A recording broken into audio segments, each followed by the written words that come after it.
Hello students. Today we are going to discuss a fourth qualitative property and that is osmotic pressure. Osmotic pressure समझे उससे पहले हमें osmosis क्या है, osmosis phenomena क्या है वो समझना है। आपने देखा होगा कि किशमिश को अगर वाटर में थोड़ी देर रखा जाए तो वो स्वेल हो जाएगा। उससे उल्टा अगर फ्रेश ग्रेप्स को अगर सॉल्टी वाटर में रखा जाए तो वो श्रिंक हो जाएगा। ये सब ने देखा है। तो ये जो दो फिनोमेना ये किसकी वजह से हुआ? ये हुआ ऑस्मोसिस फिनोमेना की वजह से। हम डायरेक्ट पॉइंट पे आते हैं कि ऑस्मोसिस एक्चुअली है क्या और क्यों ऐसा होता है। तो देखो,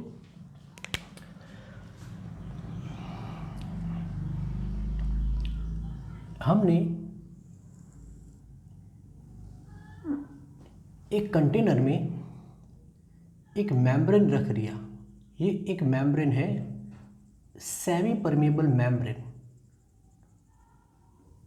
कौन सा मेम्ब्रेन है? Semi permeable membrane. मेम्ब्रेन की एक तरफ हमने वाटर रखा हुआ है और दूसरी तरफ हमने कोई सॉल्यूशन रख दिया। सपोज हमने कॉपर सल्फेट का एक्वस सॉल्यूशन रख दिया। कॉपर सल्फेट का सॉल्यूशन मतलब ये सॉल्यूशन है, ये वाटर है, तो इसका मतलब ये हो गया सॉल्वेंट। ठीक है, तो हमने क्या किया है, सॉल्वेंट और सॉल्यूशन को किससे सेपरेट किया है? सेमी परमेबल मेम्ब्रेन से। अब क्या होगा, जैसे ही हम सॉल्वेंट एंड सॉल्यूशन को सेपरेट करेंगे सेमी परमेबल मेम्ब्रेन से, स्पॉन्टेनियसली, याद रखो spontaneously, flow of solvent molecules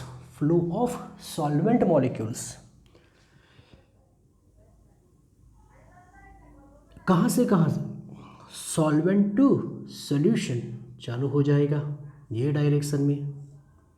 अब पता कैसे चलेगा कि सॉल्वेंट मॉलिक्यूल्स यहाँ पे आया? ऐसा भी तो हो सकता है, यहाँ से यहाँ पे जा सकता है। तो कैसे पता चलेगा? हम ये कंटेनर को, ये एपरेटस को हम थोड़ी देर छोड़ दें तो होगा क्या, वाटर अगर यहाँ से यहाँ आया तो यहाँ पे वॉल्यूम लेवल बढ़ेगा, यहाँ पे वॉल्यूम लेवल बढ़ता जाएगा। इससे पता चलेगा कि सॉल्वेंट से सॉल्यूशन तरफ आ रहा है। तो ये फिनोमेना को ही हम क्या बोलेंगे? ऑस्मोसिस। देखो डेफिनेशन सिंपल है। Osmosis,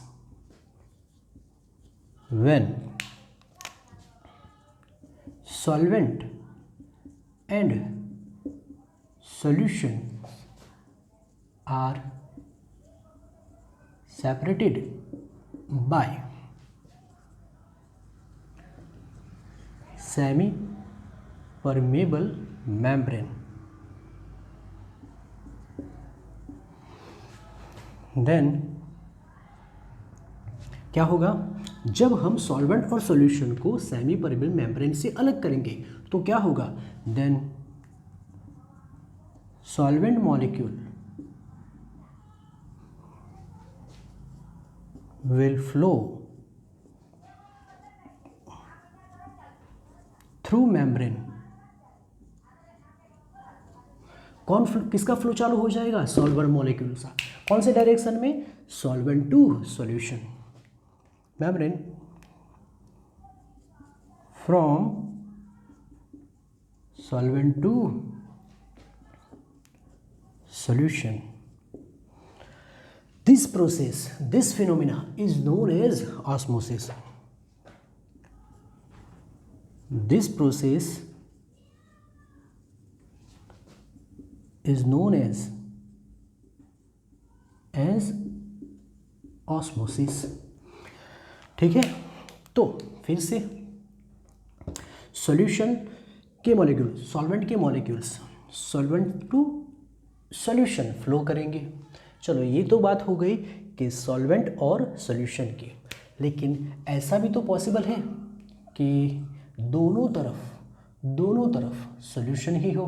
फिर से हमने क्या ले लिया? Semi permeable membrane. ये हो गया सेमी परमेबल मेम्ब्रेन। इस तरफ सॉल्यूशन है जिसका कॉन्सेंट्रेशन सपोज 0.1 मोलर है, ठीक है। शुगर सॉल्यूशन ले लो, शुगर सॉल्यूशन, इस तरफ भी सॉल्यूशन ही है जिसका कॉन्सेंट्रेशन है 0.5 मोलर, तब क्या ऑस्मोसिस प्रोसेस देखने को मिलेगी? तो मिलेगी, डेफिनेटली मिलेगी। तो यहाँ पे भी सॉल्वेंट मॉलिक्यूल ही पास होगा। सेमी परमेबल मेम्ब्रेन है कैसा? एक ऐसा मेम्ब्रेन जो सिर्फ और सिर्फ सॉल्वेंट मॉलिक्यूल को ही पास होने देगा। तो अब कहाँ से कहाँ, कौन से डायरेक्शन में? यहाँ पे तो क्या हो रहा था, सॉल्वेंट टू सॉल्यूशन, तो यहाँ पे होगा क्या, लोअर कॉन्सेंट्रेशन। ये क्या है, लोअर कॉन्सेंट्रेशन वाला सॉल्यूशन।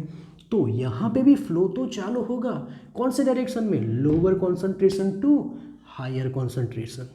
तो सिंपल है, ऑस्मोसिस देखने को मिलेगा, ठीक है। तो ये ऑस्मोसिस हो गया। अब हमें जानना है व्हाट इज ऑस्मोटिक प्रेशर। पहले सेमी परमेबल मेम्ब्रेन देख लेते कौन कौन से हैं। Semi permeable membrane, membrane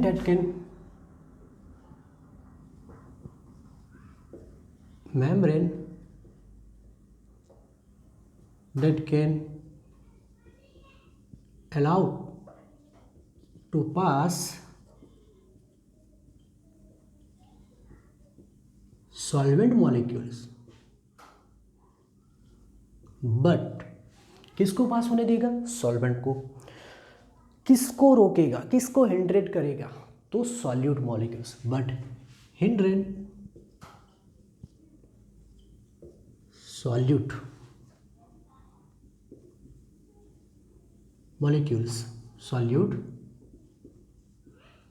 molecules is known as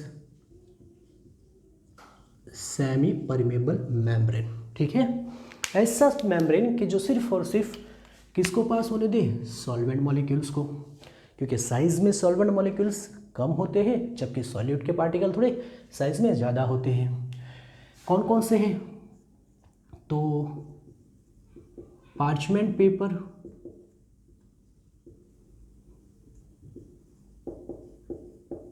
cellophane sheet, pigs bladder और कॉपर फेरोसाइनाइड। फॉर्मूला है Cu2FeCN6। ये बहुत सारे, मतलब इससे भी ज़्यादा हो सकेंगे, लेकिन ये सब क्या है, सेमी परमेबल मेम्ब्रेन। सबसे बेस्ट मेम्ब्रेन कौन है, कॉपर फेरोसाइनाइड। सिंथेटिक मटेरियल है लेकिन सबसे बेस्ट सेमी परमेबल मेम्ब्रेन कौन है, कॉपर फेरोसाइनाइड। चलो अब हमें ऑस्मोटिक प्रेशर की बात करनी है। What is osmotic pressure? तो देखो,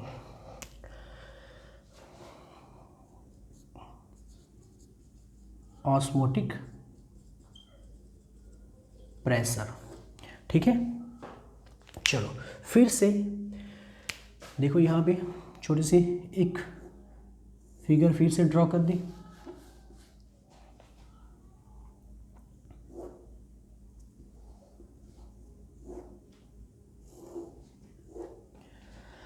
सेमी परमेबल मेम्ब्रेन है, यहाँ पे सॉल्वेंट है, यहाँ पे सॉल्यूशन है। फिर से देखो, ये क्या है, सॉल्वेंट है, ये क्या है, सॉल्यूशन है।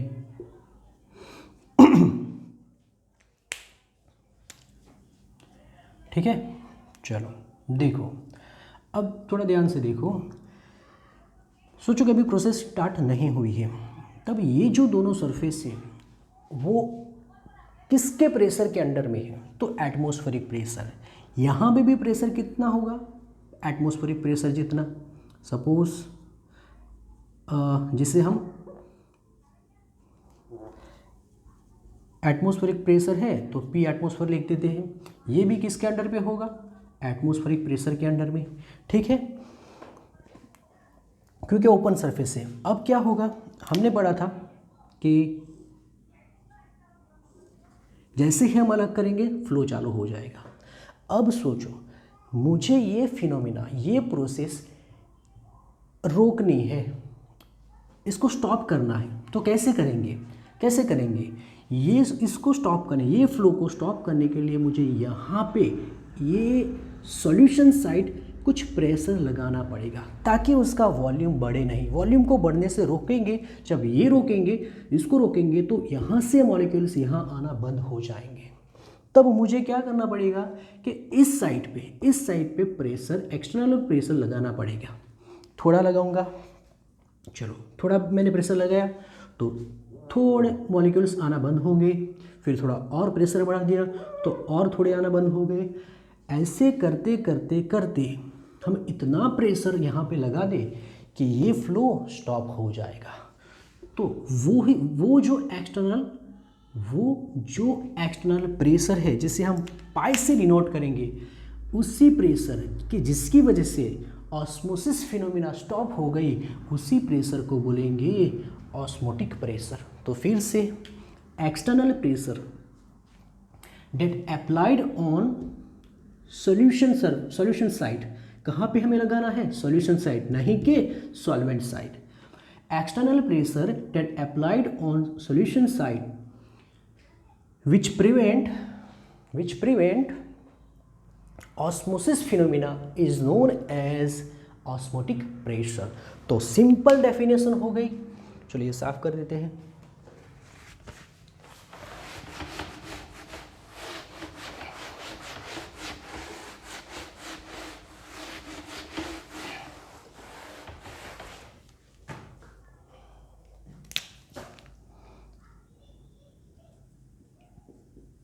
External pressure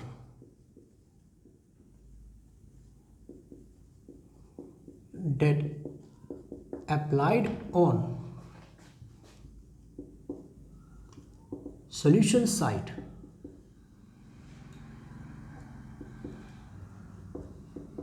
which prevent solution side to prevent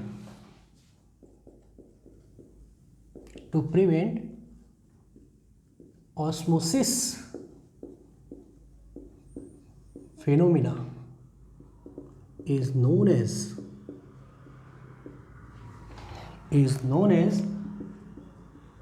osmotic pressure। तो ऐसा एक्सटर्नल प्रेशर जिसे हमने सॉल्यूशन साइड अप्लाइड किया और जिसकी वजह से ये फिनोमिना स्टॉप हो गई, उसी एक्सटर्नल प्रेशर को हम बोलेंगे osmotic pressure. Clear?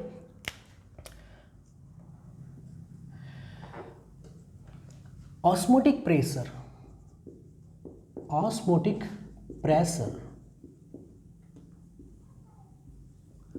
is qualitative property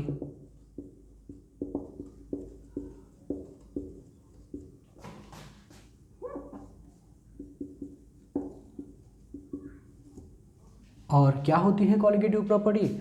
which depends on number of solute particle rather than their nature। property which depends on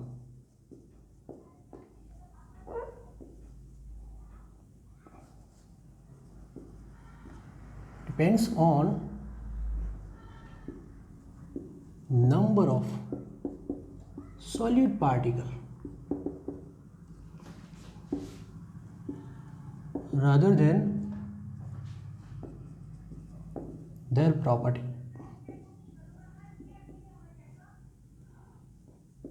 ठीक है, तो ऑस्मोटिक प्रेशर कैसी प्रॉपर्टी है? Qualitative property. अब ये प्रूव हो चुका है कि osmotic pressure of the solution, फिर से osmotic pressure of the solution is directly proportional to its molar concentration. ठीक है, for dilute solution osmotic pressure is directly proportional to molar concentration of solution। तो इसका मतलब क्या हो गया? Pi is directly proportional to C, where C is equal to molar concentration. कोई हमें प्रोपोर्शनलिटी कांस्टेंट लगाना है तो हम लगाएंगे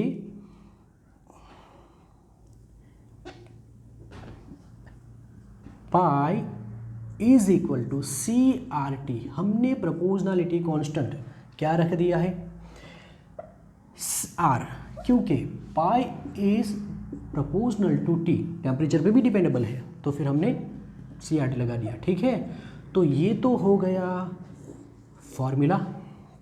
अब देखो, बट सी मोलर कॉन्सेंट्रेशन क्या होता है, मोल पर लीटर, मोल पर लीटर, मोल यानी एन, लीटर मीन्स वी, तो ये फॉर्मूला रखेंगे। तो pi is equal to n R T by V हो जाएगा।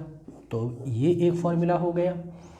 और भी बना सकते हैं, where n is equal to mass by molar mass, तो pi is equal to W R T by V into M, या तो एम वी हो जाएगा। आप कुछ भी लिख सकते हो। Where pi is equal to क्या है, osmotic pressure, W mass of solute जो कि ग्राम में होगा, टी होगा टेम्परेचर इन केल्विन, आर तो हमारा नॉर्मली गैस कांस्टेंट होता है, और इसकी वैल्यू कितनी लेंगे यहाँ पे, या 8.314 इंटू 10⁻⁻², या तो 0.082 बराबर, ये वैल्यू लेंगे। वी क्या है, volume of solution, volume of solution जो कि लीटर में ही होना चाहिए क्योंकि मोल पर लीटर है। तो ये फॉर्मूला यूज़ करके हम या तो पाई या तो मोलर मास ढूंढ सकेंगे। ठीक है, कॉपी करो। नेक्स्ट 2 क्वेश्चन ले लेते हैं इसी टॉपिक पे डिपेंडेबल। फर्स्ट है एग्जाम्पल नंबर 2.11। देखो क्या बताया हुआ है, 200 centimetre cube of an aqueous solution of a protein contains 1.26 gram of the protein. देखो ये एक सॉल्यूशन है, कितना, 200 centimetre cube, centimetre cube volume का यूनिट है। इसका मतलब ये जो भी है वो volume of solution that is CC में दिया हुआ है। जितना सीसी होता है वो इक्वल टू ml होता है, तो इसको लीटर में कन्वर्ट करो तो 0.2 लीटर हो जाएगा। प्रोटीन जो कि हमारा सॉल्यूट है उसका मास है 1.26 ग्राम।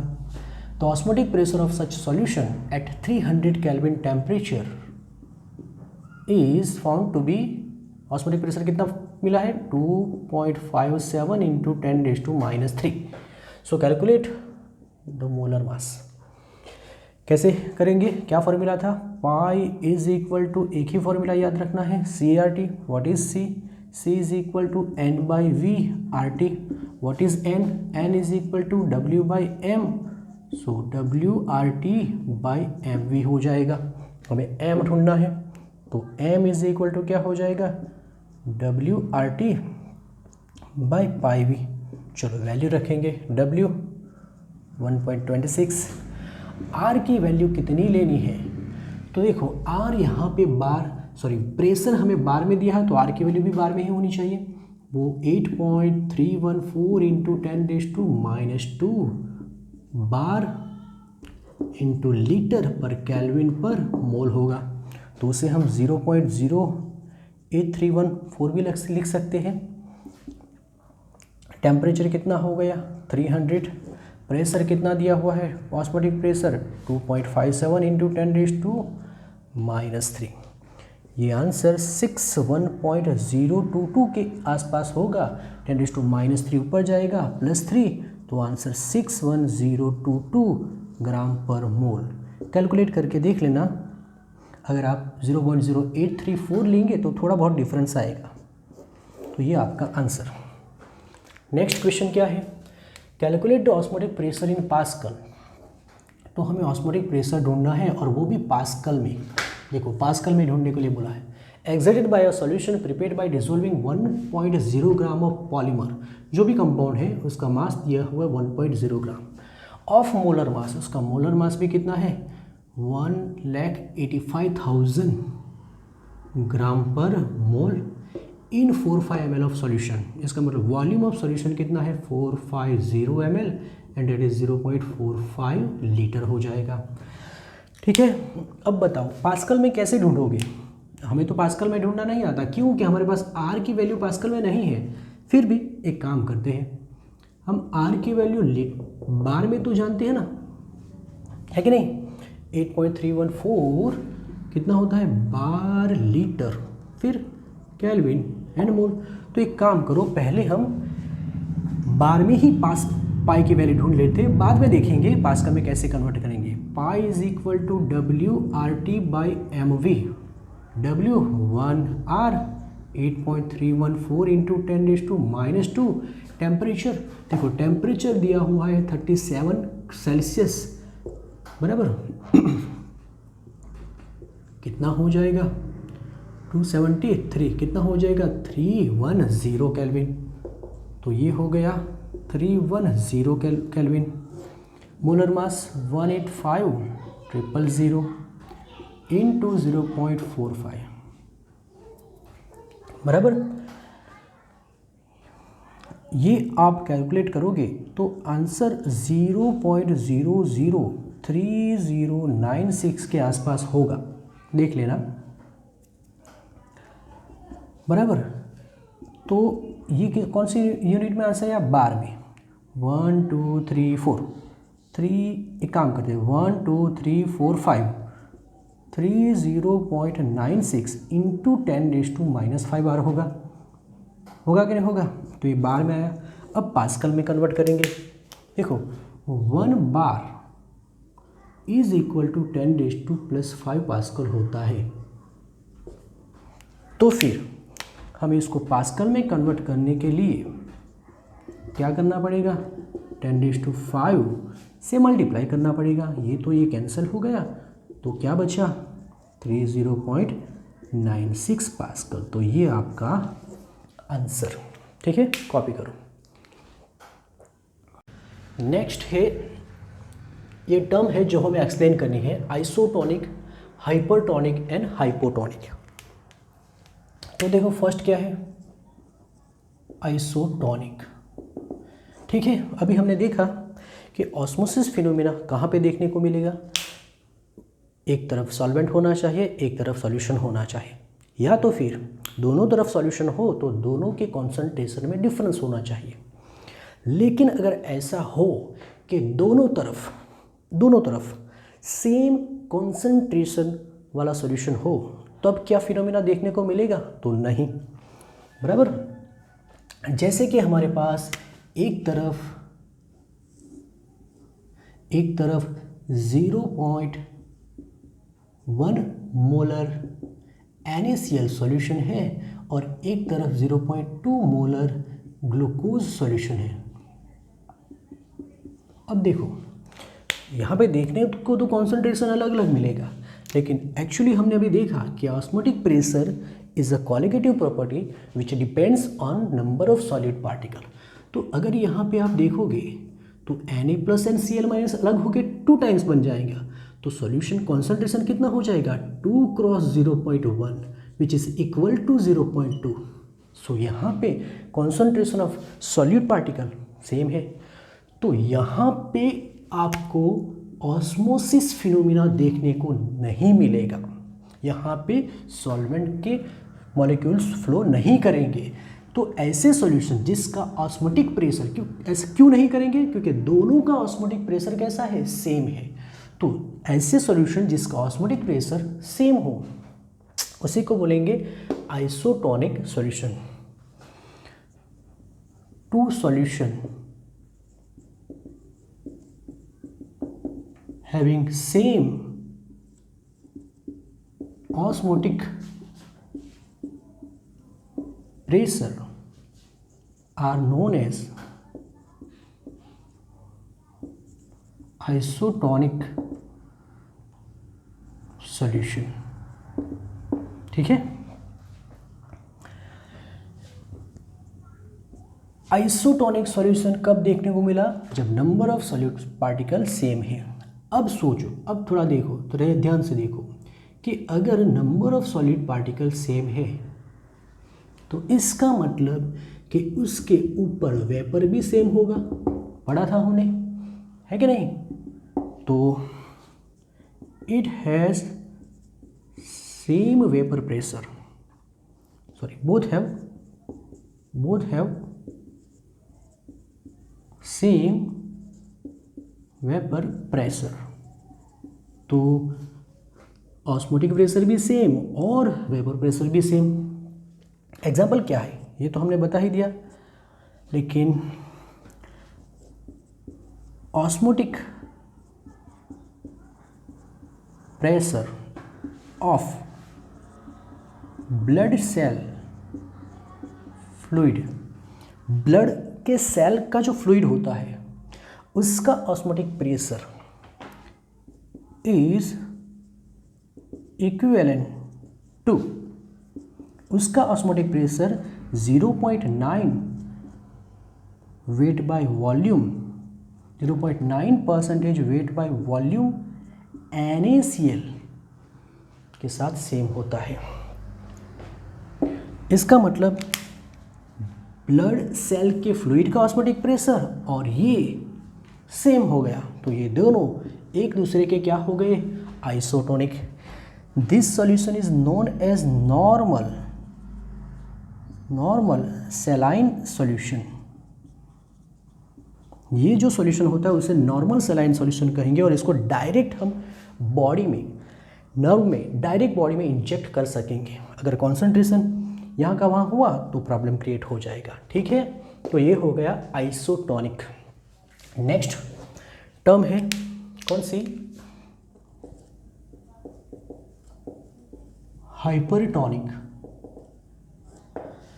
चलो देखो, ये दोनों कॉन्सेंट्रेशन क्या हो गया? सेम हो गया। इसी के एग्जाम्पल को हम लेंगे तब जाके समझ में आएगा। फिर से हमने दो सॉल्यूशन ले लिया, एक का कॉन्सेंट्रेशन है 0.2 मोलर NaCl है और यहाँ पे 0.2 मोलर ग्लूकोज है, बराबर। देखने को तो कॉन्सेंट्रेशन सेम मिलता है, लेकिन समझो NaCl 2 पार्ट में कन्वर्ट होगा, 2 आयंस में, तो टोटल कॉन्सेंट्रेशन कितना हो जाएगा? 2 into 0.2, 2 into 0.2 which is greater than 0.2।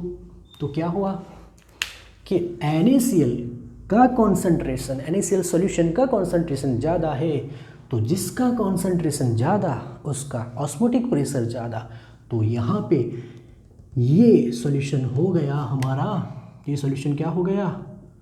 Hypertonic, hypertonic solution. तो लिखेंगे solution which have more osmotic pressure, solution which have more osmotic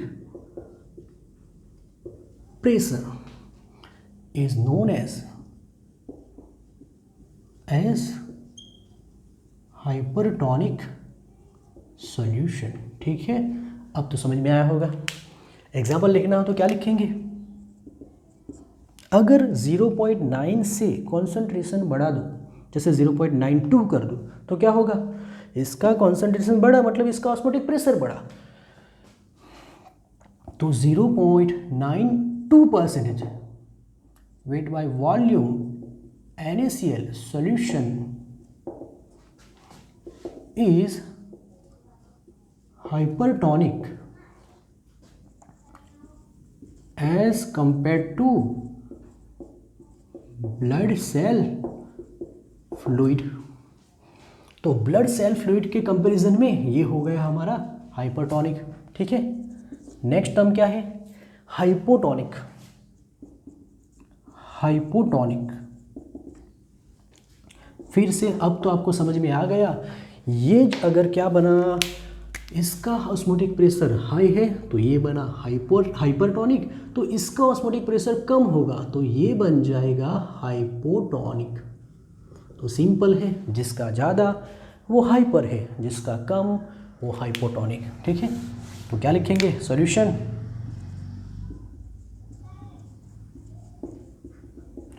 which have lower osmotic pressure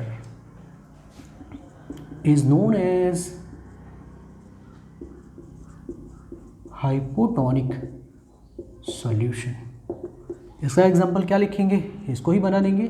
अगर 0.9 ऑस्मोटिक आइसोटोनिक है तो इससे कम ले लेंगे, 0. ठीक है हाँ 0.85 रख दो, 88 रख दो तब भी चलेगा। 88 weight by percentage of weight by volume NaCl solution is hypotonic as compared to blood cell fluid। ठीक है, तो ये 3 टर्म्स थी जो हमें समझनी थी, कॉपी करो। ओके, लास्ट टॉपिक है ऑस्मोसिस का, रिवर्स ऑस्मोसिस। क्या होता है रिवर्स ऑस्मोसिस? आरओ सिस्टम हमने देखा भी है और नॉर्मली सबके घर में होता है आरओ सिस्टम। क्या करता है आरओ सिस्टम? जो सलाइन वाटर है जिसमें सॉल्ट है, ज़्यादा सॉल्ट है, उसको प्योर करेगा, यानी डिसैलिनेशन करेगा। ठीक है, कैसे करेगा? तो देखो यहाँ पे एक डायग्राम ड्रॉ किया हुआ है, फिर से वही है, ये हमारा सॉल्यूशन है यानी सॉल्टी वाटर है, सॉल्ट वाटर, ये सॉल्ट वाटर है और यहाँ पे हमने प्योर वाटर रखा है।